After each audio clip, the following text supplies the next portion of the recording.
आई थी कि शायद कॉफी विद करण का छठा सीजन ही लास्ट सीजन होगा। ये सारी अफवाहें जो थी इन लोगों की, कोई लोग नहीं आएंगे, कॉफी विद करण नहीं होगा, ट्रोलिंग होगी, कोई बैन कर देगा, कुछ नहीं हुआ। कुछ लोग बोलते हैं और कुछ लोग सुनते हैं। मैं सुनने वाले में से। दोस्तों, ये मॉन्टाज देखकर आप समझ गए होंगे हमारे साथ कौन है।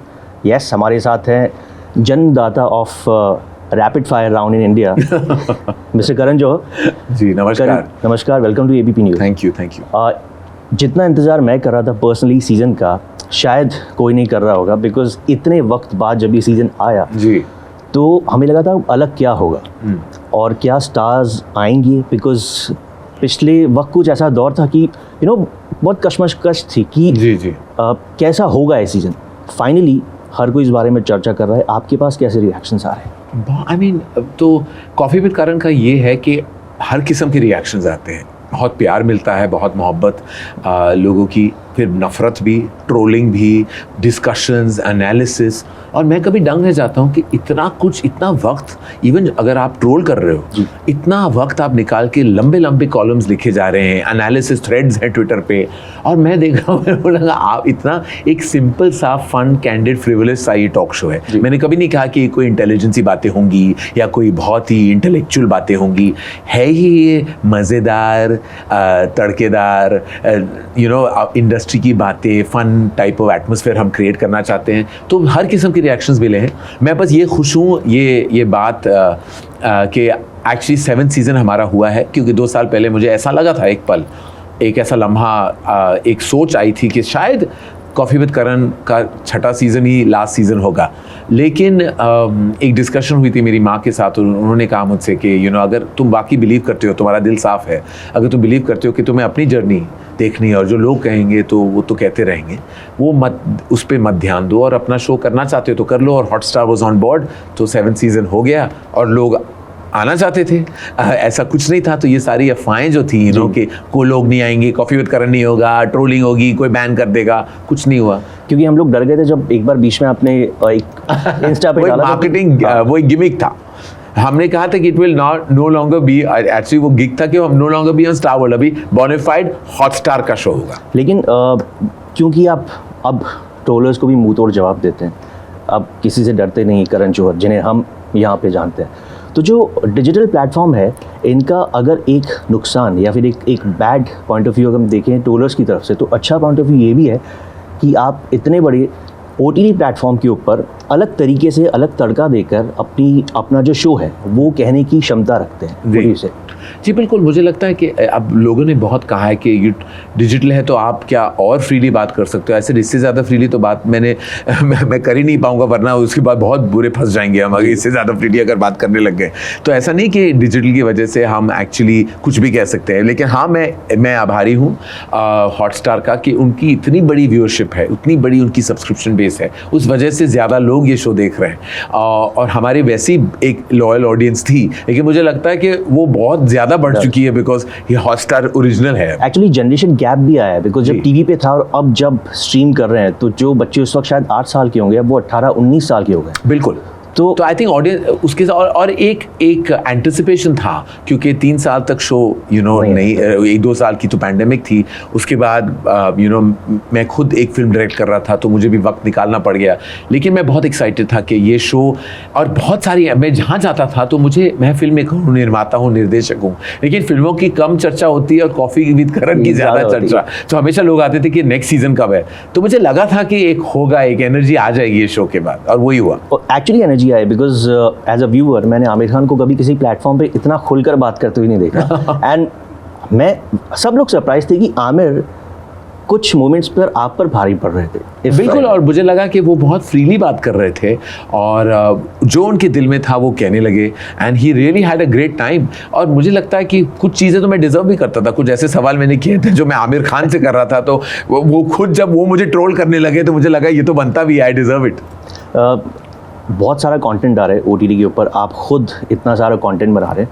लोग बात कर रहे हैं बॉलीवुड और साउथ की जी, लेकिन एक एरिया ऐसा है जहाँ पर इस वक्त ज़्यादा लोगों की नज़र नहीं गई है, और मैं आपसे पूछना चाहता हूँ OTT की अगर बात करें तो उसमें इंडियन कंटेंट के साथ साथ कोरियन कंटेंट, स्पेनिश कंटेंट आ रहा है। यस। तो अगर हम बात करते हैं कि हमें बॉलीवुड और साउथ में कौन बड़ा है, लेकिन कहीं ना कहीं अगर कोरियन कंटेंट फॉर एग्जांपल अगर मार्केट कैप्चर कर लेता है तो जो ऑडियंस है वो भी एक शिफ्ट होगी। तो इसलिए इन OTT पर भी हमें ध्यान देना चाहिए हिंदी लैंग्वेज की कंटेंट। आई थिंक ऐसा बहुत सारी ऐसी चीज़ें हैं यूट्यूब पे लोग देखते हैं। कोरियन कंटेंट, एक कोरियन का जो एक पॉप कल्चर फिनोमेना है। पहले वो केक पॉप से शुरू हुआ था, उनकी म्यूज़िक के द्वारा जो इम्पैक्ट और रीच उनकी थी। फिर फैशन में कोरियन फैशन बहुत फैशन पे भारी पड़ने लगे, उनका जो इम्पैक्ट इतना ज़ोरदार था। फिर उनका वो के ड्रामास जो जैसे हम बुलाते हैं, जो बहुत लोग कंज्यूम करते हैं। तो ऐसे बहुत सारे हमारे कंपटीशन में इंडियन सिनेमा में कि लोग डिजिटल भी देखेंगे, टीवी पर भी ग्रेट कंटेंट आने लगा है। लोग टीवी भी देखते हैं, कोरियन ड्रामास भी देख रहे हैं। तो हमें क्या करना है? हमें ये करना है कि हमें बहुत सॉलिड कहानियाँ दर्शानी है, बहुत सॉलिड कहानियाँ बनानी है, अच्छी फिल्में बनानी है। वो ऑडियंस कहीं नहीं है, वही है। लेकिन आप अगर अच्छी फिल्में बनाएंगे तो ज़रूर आके देखेंगे। हमने वो देख लिया है कि जो कमज़ोर फिल्में वो नहीं चली हैं, जो ताकतवर और स्ट्रॉन्ग फिल्में वो बहुत चली है। और मेरी दिल की यही तमन्ना है कि हमारे यहाँ भी हम कुछ एक बड़े फिल्म अटेम्प्ट कर रहे हैं। Like we are making film called Brahmastra, जो सितंबर में आने वाली है। और 7 साल से आयान मुखर्जी बेधड़क लगे हुए हैं, एक जोश और जुनून के साथ वो ये फिल्म बना रहे हैं। तो हमारी ये एक दिल से ये तमन्ना है, इच्छा है कि सारा हिंदुस्तान और जो भी हमारे व्यूअर्स हैं वो उतना प्यार हमारी फिल्म को दे जितने प्यार से वो आयान मुखर्जी ने फिल्म बनाई। लेकिन एक बात तो है, आप जब बिजी होते हैं तो as a journalist, entertainment journalist, हमें बहुत सारी चीज़ें कवर करने का मौका मिलता है। लाइक व्यूज़ को मैं बता दूं, जब हम बात कर रहे हैं तब कहीं पर ब्रह्मास्त्र का एक कुछ मीडिया कर्मियों के साथ कुछ प्रीव्यू जैसा चल रहा है। जी, अभी आई नो आइडिया। तो काफ़ी बिजी हैं इस वक्त, काफ़ी मतलब कैसे बहुत चीज़ें हो रही हैं। बिकॉज मैं रॉकी और रानी को अभी ख़त्म कर चुका हूँ, फिर कॉफ़ी विद करण शुरू हो गया था, फिर ब्रह्मास्त्र की रिलीज़ है, लाइगर की रिलीज़ है, दूसरे फिल्में की प्लानिंग चल रही है। तो ऐसा लगता है कि दिन में शायद 48 आवर्स होना चाहिए था, 24 नहीं, क्योंकि बहुत कुछ अचीव करना है, बहुत कुछ करना है और बहुत कुछ करने की हम क्षमता रखते हैं। अक्षय कुमार के एपिसोड में जब डेटा आया और मैक्स का, जी, तब वाकई में हम लोग भी हिल गए थे। बिकॉज अक्षय कुमार सिर्फ एक ही इंसान जी जो टॉप 10 में थे। आप भी हिल गए थे या आपको? एक्चुअली मैं बहुत वो डेटा लोगों की ओपिनियन है, डेटा कम्स फ्रॉम पीपल। मैं काफ़ी अमेज था वो सर्वे देख के कि वो जो टॉप 10 पैन इंडिया स्टार्स में Akshay Kumar was the only Hindi film actor. अभी ये और मैक्स ही जानता है कि उनके डेटा की क्या वैलिडिटी है, लेकिन it was something that was a point of discussion for sure. ज़्यादा वक्त लेंगे आपका, बहुत इंटरव्यूज़ होंगे। एक चीज़ मुझे आपसे पूछनी थी, और कई सारे लोग सोचते हैं कि चाहे कोई स्टार किड हो या फिर कोई सुपरस्टार हो, कोई न्यू कमर हो, वो इस शो में आने के बाद अपनी बातें रखना चाहता है, और ऐसी बातें जो शायद अपने पेरेंट्स से भी शेयर नहीं करता है।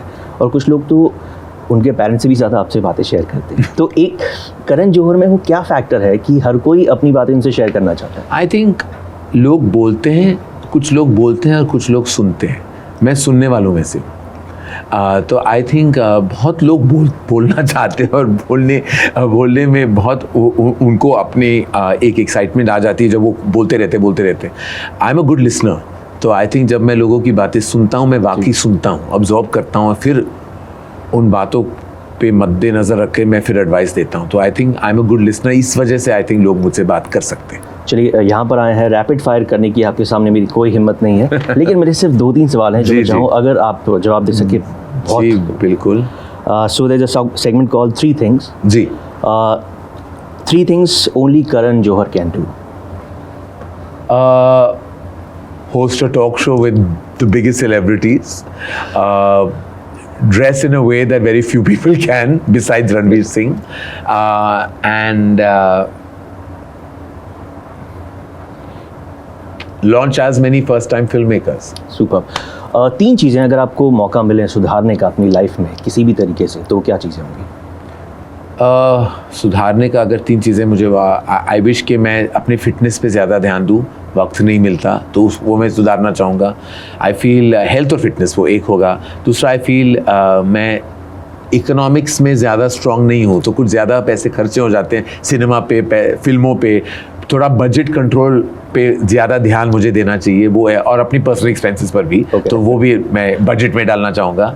तीसरा, मैं ज़्यादा वक्त अपनी मैं इतना जितना वक्त मैं ढूंढ सकता हूँ फॉर माई फैमिली मैं ऑफ कोर्स देता हूँ, but I wish I can create more time कि मैं अपने बच्चों के साथ और भी ज़्यादा वक्त बिता सकूँ। 3 मोमेंट्स जब करण जौहर इमोशनल हुए थे। जब मेरे बच्चे पैदा हुए थे, उससे बहुत सबसे ज़्यादा इमोशनल, जब हर साल मैं अपने पिता को याद करता हूँ, उनकी कमी बहुत महसूस होती है आज भी, और जब भी कोई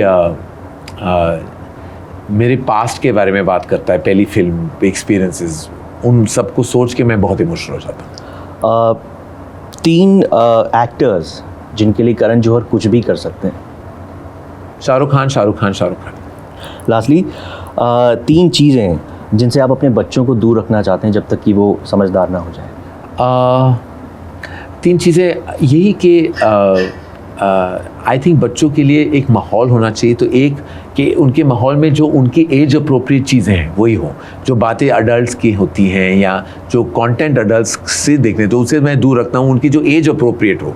भी मुझे लगता है कि हम बहुत जेंडर बायस में लड़का ऐसे करते हैं, लड़कियाँ ऐसे करती हैं, ये जो मुझे बहुत प्रॉब्लम होता है जब लोग लड़कों के कहते हैं कि ना don't cry like a girl, ये मुझे चीज़ें बहुत पसंद मैं बिल्कुल नापसंद करता हूँ।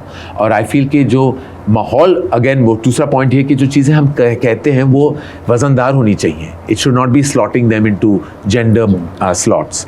और एक तीसरा ये है कि I would like them to kind of be expose to as much, कि चाहे वो डांस हो तो दोनों डांस करें, चाहे वो फिटनेस हो तो दोनों कुछ स्पोर्ट खेलें, और वो सारी चीज़ें जो मैंने अपने बचपन में नहीं की तो वो उनके लिए मैं प्रोवाइड कर सकूँ। जाते जाते एक सवाल, आपकी इंस्टाग्राम की हमने एक सबसे पहली पिक्चर देखी, दैट वाज अ ट्री।